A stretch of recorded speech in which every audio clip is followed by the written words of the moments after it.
Hello guys, and welcome back to my channel. If you're new to my channel, hello and welcome to my channel. My name is Summer.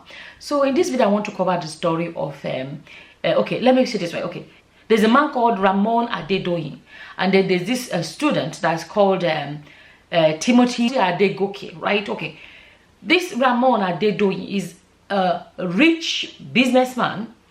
From what I even found out, he was actually potential Oni, potential king. If I'm not mistaken, a potential Oni, as in he had the chance of becoming a king, right? Right? Okay. He owns a hotel. He's the founder of Oduduwa University. So he's a rich man. Okay? He owns a hotel. Adegoke is a student. But this time he's doing a postgrad. And this time he had exams to write and decided to lodge in this hotel for the few days that he had his exams, so that he can, because the hotel is close to his examination center, let's put it that way, right? So that he would not be late for his exams. So he lodged there. And thinking about it, someone that's writing exams, you know, maybe nice because he's a family man, he has a wife and 3 children. That would have been a nice place to be able to study, concentrate without distractions, so he can write his exams. And he lodged in this hotel.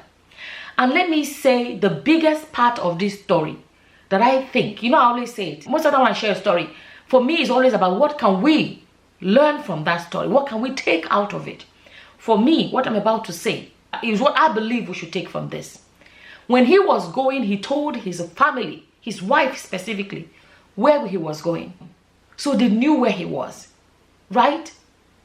And he lodged in on the 5th, and on the 6th, the next day the wife was calling him, he was not answering. And because the wife knows her husband, she knew something was wrong. She was calling him, he was not answering. She didn't waste time, she raised the alarm that there's something wrong. The family contacted the hotel, and the hotel claimed that he was never there. They claimed that he was never in that hotel. That was when the family got the police involved, because they knew something was fishy. Okay? Now, why I speak about this area, like we'll finish this story in a second. I want to touch a bit on this area about, you know, people knowing what it is, to let people know where they are going. It helps. Unfortunately, this one, it even happened that he was already gone, dead. Because there are cases whereby the family can get on the case quickly. Maybe the person is just held, kidnapped, and maybe the person can be rescued before, you know what I mean. Or the person is held against their will, and people can come quickly, but unfortunately this ended this way. If the wife did not know where he was, and family, do you know what I mean? They wouldn't have known, you know, can you imagine, for example, the wife did not know where he was, they wouldn't have known where to find him. So it's always good, I always tell my children, anywhere you're going, make sure you tell us where you're going, so that no matter what, we can always say, oh, you went to that friend, or you went with this friend, or you went to this cinema, or whatever. It's essential. Going back to this story, I may come back and speak about this idea of making sure somebody knows where you are. And then the next thing, police got involved, this got involved, and long story short, someone that went to lodge in a hotel overnight, he's gone. He's gone.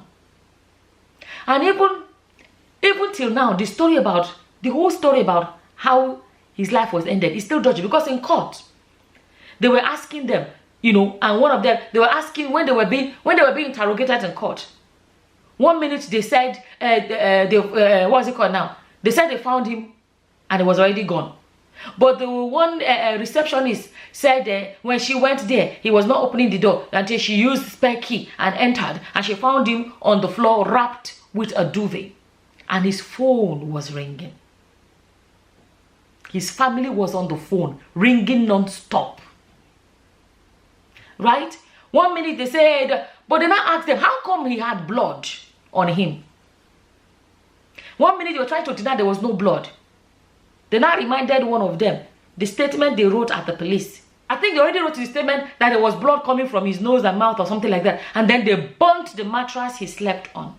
And they asked, why did you guys burn the mattress then, if there was nothing? So this guy that went and lodged in a hotel to write his exams, to better his life and the life of his family, to go there just to stay there so he can write his exams. His life is gone like that. And they took his body and took him to one bush and just threw away his body like that. Just like that, and his life is gone.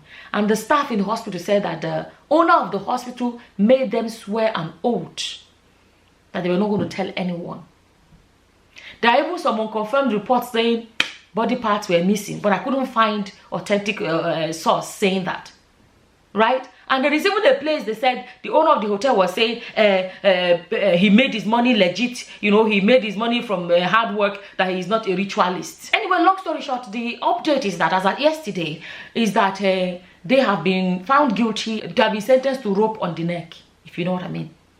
That is end of their lives with rope on the neck. On one angle, a lot of Nigerians are surprised because apparently the owner of the hotel, the owner of the hotel, Raman Adedoyin, is said to be a popular, famous, powerful individual in the community. That people thought that he can never be found guilty. He was never going to face justice. So people are actually surprised, you know, that he can actually get a sentence like this. So that is the update that's all over the news. I want to go back to what I was saying about letting somebody know where you are. I remember ages ago, you know, listening. My mother, there's this particular pastor, I don't know the pastor, but she went to his church or whatever, and she got a CD. So she was always playing the CD and listening to the message.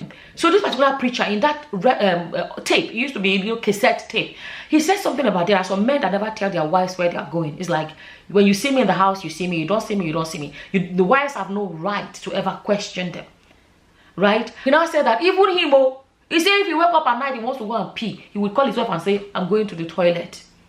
He said there was a man that never tells his wife where he's going. Never. He can wake up middle of the night, he will just get in his car and drive away, come back anytime. He went to go and pee. No problem. The wife woke up in the morning, she didn't see him. She just felt like, okay, maybe he has gone out wherever. It was later they went and saw him in the bathroom. That he fell in the bathroom. He fell there since nobody knew, and he was gone. And this man, the preacher was saying that if it is somebody that, if it is somebody that always tells the wife where he goes, forget about even the toilet. But, you know, because the wife is used to, he can go anytime, come anytime. When she woke up and didn't see him by his side, she didn't say, where is he? On a normal ground, if a man gets up to go and pee, and couples do that. But if he's taking forever, woman will be like, where is the man that got up to go? You know what I mean? She would have been maybe more concerned, but because she's used to wherever he goes, maybe they found him earlier, maybe he will be alive. I remember when we were kids, my father shared this story with us of a man that never tells anybody where he's going. He went out and for maybe a burial or wake keeping or something like that, but it doesn't tell where he goes. He goes wherever he goes. And on his way back in the morning, police caught him, and he said, oh, he actually went to a wake keeping. And they followed him to his house. This is ages ago. My father shared this story with us. I never forgot it. And the husband, and they said, they asked the wife, where was your husband last night? And she said, she does not know. That was how they took the man. You know, in those days, I don't know if they still do it, when they catch armed robbers. And because they said there was robbery that night. There was robbery that night.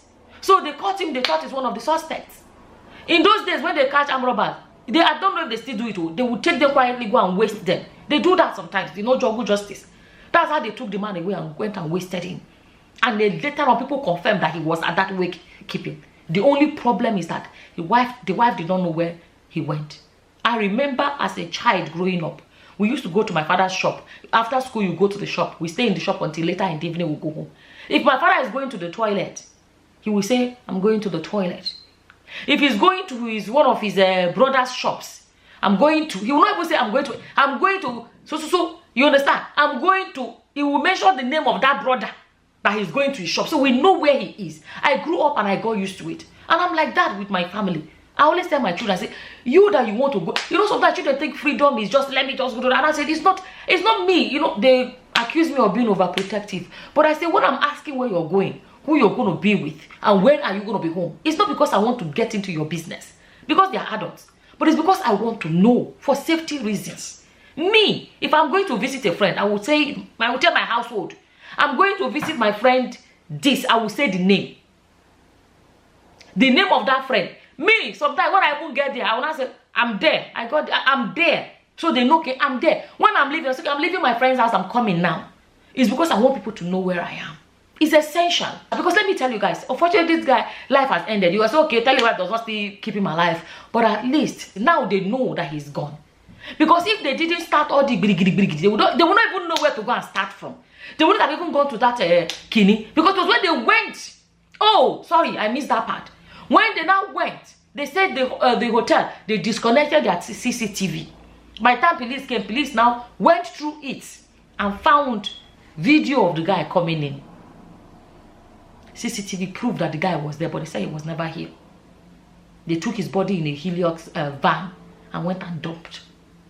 But because of the fact that people knew where he was, if they didn't know, till today the wife will be wondering, where is our husband? Children will be wondering, where is our father? Brother will be, there was a place I saw the brother was crying. Brother will be wondering, where is my brother? Family members will be, till tomorrow, I think his parents are still alive. So no matter what, at least they're able to know, okay, he's gone, and they rested. Because of one single act of letting his wife know where he was going. So I always say, whenever a story comes out, these people, the person it happened to, it has happened, there's no going back. But people that are around, that are the ones that are privileged to look at that story and borrow from it. You understand? And apply in their own lives. I don't know what your opinions are about this story. As always, whatever your opinions are, please feel free to leave them in the comment section below. With that, I'm going to say thank you for watching. Until the next time, guys. Bye-bye. Bye.